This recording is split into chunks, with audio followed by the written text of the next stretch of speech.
Okay, so this is the daf for Monday, April 14th, 2025. Would be the second day of Yom Tov, second day of Pesach. So again, don't watch this on the holiday. Please watch it after or before if this goes up before. Okay, so we're on daf 6. I believe this is a very short one. So it says, Rabbi Yoshi says, in what case is this statement that if one of the three witnesses is disqualified, the entire testimony is voided?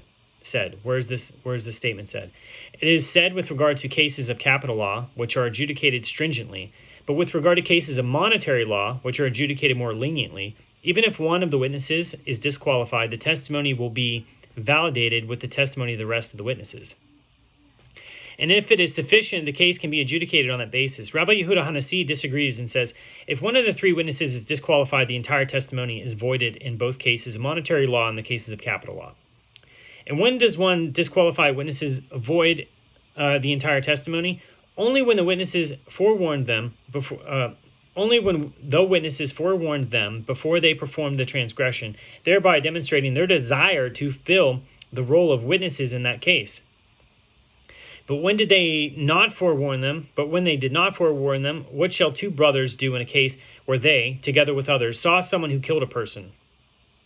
Will the murderer escape punishment because two relatives happen to be there at the same time of the murder, and their presence voids the entire testimony? No, the testimony is voided by the presence of relatives or disqualified witnesses only when their intent was to testify. If that was not their intent, they do not void the testimony. Boy, three-dimensional thinking, huh?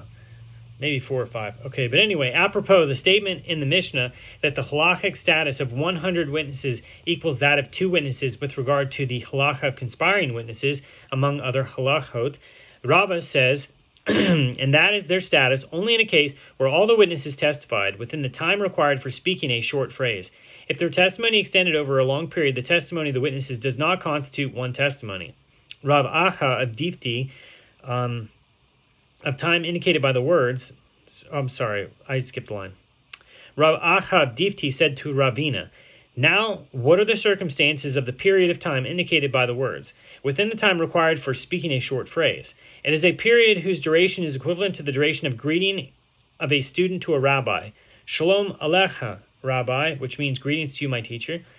The duration of the testimony of 100 witnesses is always greater than the duration of that greeting. How then can 100 witnesses testify within the time required for speaking a short phrase? Ravina said to him, Rava means that each and every witness must begin testifying within the time required for speaking a short phrase after the other witness completes his testimony. The result is an uninterrupted series of testimonies that combine into a single testimony. The Mishnah teaches that Rabbi Akiva says, the third witness mentioned in this verse does not come for the judges to be lenient concerning him. Rather, its mention comes for the judges to be stringent concerning him and to render his halakhic status like that of these 2 witnesses who testified with him. And just as with regard to 2 witnesses, if one of them was found to be a relative or otherwise disqualified, their testimony is voided.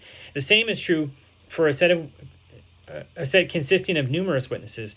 Rav Papa said to Abaye, but if that is so, that a relative or other disqualified witness who witnesses an incident voids the entire testimony, the murdered victim should spare the accused from execution because the victim himself witnessed his own murder, and he is considered a disqualified witness because of his personal stake in the verdict. Therefore, the entire testimony should be voided. Abaye said to Rav Papa, a murderer is executed only when he killed the victim from behind him, and the victim did not witness his murder. Rav Papa said to Abaye, it is not common for a murderer to take place without the knowledge of the victim. But in a case where one is sentenced to death for sodomizing a male, why is he executed? The one who was sodomized should spare the accused from execution. Here too, since the victims witnessed the sodomy and he is disqualified from bearing witness due to his personal stake in the verdict, the entire testimony should be voided. The Gemara answers, the sodomizer who is executed only when he sodomized the victim from behind, and the victim did not witness the act of sodomy. So Rav Papa said to Abaye, although it is possible to construct a scenario where the victim did not witness the act, it is difficult to construct a scenario where the perpetrator did not witness the act. Therefore, the murderer and the one who sodomizes should spare themselves from execution and void the testimony because they witnessed the act, and they are disqualified from bearing witness on the grounds that a person is not capable of testifying about himself. Abaye was silent and was unable to respond. When Rav Papa came before Rava with this question, Rava said to him, "It is written, according to 2 witnesses or 3 witnesses shall a matter be established." Deuteronomy 19:15. It is with regard to those who establish a matter as legal fact in court that the verse is speaking. It is only witnesses who are relatives or otherwise disqualified to void the entire testimony, not subjects of the matter. Therefore, there is no basis for the questions of Rav Papa. The Mishnah teaches that Rabbi Yoshi says, in what case is this statement said? What shall 2 brothers do in a case where they, together with others, saw someone who killed a person? Rabbi Yoshi says that it is only with regard to cases of capital law that one disqualified witness avoids the entire testimony. And Rabbi Yehuda Hanasi says that this is the halacha even with regard to cases of monetary law. The Mishnah continues and says that it is only if the witnesses forewarn the perpetrators that they are classified as witnesses capable of avoiding the entire testimony. The Gemara poses a question: how do we, the members of the court, formulate what we say to the witnesses in order to ascertain whether their intent was to testify? Rava says, this is what we say to the witnesses who come to the court. Did you come to observe the proceedings or did you come to testify? If the witnesses say they came to testify, then if one of them is found to be a relative or otherwise disqualified, their entire testimony is voided. If the witnesses say that they came to observe, in that situation, what shall 2 brothers do in a case where they saw someone who killed a person? It is certainly unusual for those who witnessed the murder to not even attend the court hearing. With regard to the dispute in the Mishnah, it was stated that there is an Amoric dispute. Rav Yehuda says that Shmuel says the halacha is in accordance with the opinion of Rabbi Yoshi, and Rav Nachman says the halacha is in accordance with the opinion of Rabbi Yehuda Hanasi. Okay, now we're back to the Mishnah. The Mishnah says, in a case where there were 2 witnesses observing an individual violating a capital transgression from this window in a house, and two observing him from that window in a house, and one person was forewarning the transgressor in the middle between the 2 sets of witnesses. The halacha depends on the circumstances. In a situation where some of the witnesses observing from the 2 windows see each other, the testimony of all these witnesses constitutes one testimony, but if they do not see each other, the testimony of these witnesses constitutes 2 independent testimonies. Therefore, as 2 independent sets of witnesses, if one of the sets is found to be a set of conspiring witnesses, while the testimony of the other set remained valid, both he, the one accused of violating capital transgression, and they, the conspiring witnesses, are executed, and the second set, whose testimony remains valid, is exempt. Rabbi Yoshi says transgressors are never executed unless his 2 witnesses are the ones forewarning him, as it is stated, at the mouth of 2 witnesses. He who is to be put to death shall die. Deuteronomy 17:6, from which it is derived that it is from the mouths of 2 witnesses that the accused must be forewarned, and the forewarning issued by someone else is insufficient.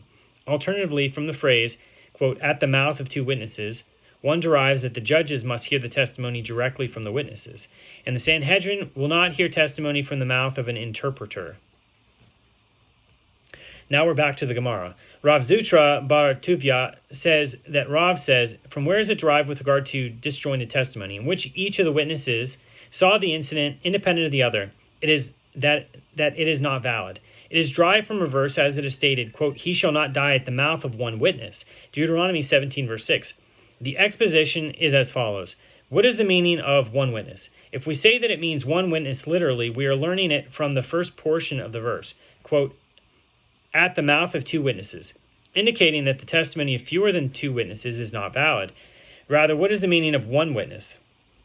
It means that the accused is not executed based on the testimony of people who witnessed an incident with 1 witness here and 1 witness elsewhere. The Gemara notes, this is also taught in a Braita. It is written, he shall not die at the mouth of 1 witness, from which it is derived to include the halacha that in the case of 2 witnesses who observe an individual violating a capital transgression, one from this window and one from that window, and they do not see each other, that they do not join to constitute a set of witnesses. Moreover, even if they witness the same transgression from the same perspective, watching the incident not at the same time but one after the other in one window, they do not join to constitute a set of witnesses. Rav Papa said to Abaye, why is it necessary to mention both cases? Now, if the case where one witness views the incident from this window and one witness views the incident from that window, where this witness sees the entire incident and that witness sees the entire incident, you say that they do not join together as two witnesses. If they see the incident one after the other, where this witness sees half the incident and that witness sees half the incident, is it necessary to say that the witnesses do not join together? Abaye said to him, it is necessary to state this halakha only with regard to a case where they witnessed one who engages in intercourse with a forbidden relative, which is a continuing act, and each of the witnesses saw a sufficient behavior to render the transgressor liable. The Tana of the Braita teaches that even in that case, they do not join to constitute a set of witnesses. Apropos witnesses joining to constitute a set of witnesses, Rava says, even if the witness in either window is unable to see the witness in the other window, if the witness in each window sees the one who is forewarning the accused, or if the one who is forewarning the accused could see the two disjointed witnesses, they join to constitute a set of witnesses. Rava says, the one forewarning the accused of whom the sages spoke need not be a third witness, but even if the victim forewarns the murderer from his own mouth, and even if the forewarning emerged from the mouth of a demon, meaning the source of the forewarning is unknown, the forewarning is legitimate. Rav Nachman says, disjointed testimony of two witnesses, each of whom observed an incident independent of the other, is valid in cases of monetary law. As it is written, he shall not die at the mouth of one witness. Deuteronomy 17, verse 6. This indicates that it is only with regard to cases of capital law that disjointed testimony is not valid, but with regard to cases of monetary law, that testimony is valid. Rav Zutra objects to this, but if that is so, and disjointed testimony is effective in certain cases, in cases of capital law, disjointed testimony should spare the accused from execution. Since one must exploit every avenue possible to prevent executions, in a case where some of the disjointed witnesses were rendered conspiring witnesses, the entire testimony should be voided on their account. Why then did we learn in the Mishnah that if one set witnessed the capital transgression from one window and one set from the other window, and one set was found to be a set of conspiring witnesses, he, the accused, and they, the conspiring witnesses, are executed? That's a question, I'm sorry. So the Gemara comments, indeed, that is difficult according to Rav Nachman. The Mishnah teaches that Rabbi Yoshi says, perpetrators are never executed unless two witnesses are the ones forewarning him. Rav Papa said to Abaye, and is Rabbi Yoshi of the opinion that this line of reasoning is correct and forewarning by the witnesses is indispensable? But didn't we learn in the Mishnah, 9b, Rabbi Yoshi says, an enemy who commits murder cannot claim that he killed the victim unwittingly. Rather, he is executed even if there is no forewarning, due to the fact that his halakhic status is like that of the one who is cautioned and forewarned. Apparently, Rabbi Yoshi does not always require that there be forewarning. So Abaye said to him, that statement in the Mishnah you cited that is attributed to Rabbi Yoshi is actually the opinion of Rabbi Yoshi bar Yehuda, as it is taught in the Braita. Rabbi Yoshi bar Yehuda says, a chaver does not require forewarning, as forewarning was instituted only to distinguish between one who commits a transgression unwittingly and one who does so intentionally. A chaver, who is a Torah scholar, does not require forewarning to distinguish between them. Rabbi Yoshi ben Halafta, whose opinion is cited in the Mishnah here, is of the opinion that forewarning is a necessary prerequisite to executing someone who is judged liable, and that forewarning must be issued by the witnesses. The Mishnah teaches, alternatively, from the phrase in the verse, at the mouth of two witnesses, one derives that the Sanhedrin will not hear testimony from the mouth of an interpreter. The Gemara relates, there were certain people who spoke a foreign language who came before Rava for judgment. Rava installed an interpreter between them and heard the testimony through the interpreter. The Gemara asked, how did he do so? But didn't we learn in the Mishnah that the Sanhedrin will not hear testimony from the mouth of an interpreter? The Gemara answers, Rava knew that what they were saying as he understood their language, but he did not know how to respond to them in their language. He posed questions through the interpreter, but understood the answers on his own as required by the Mishnah.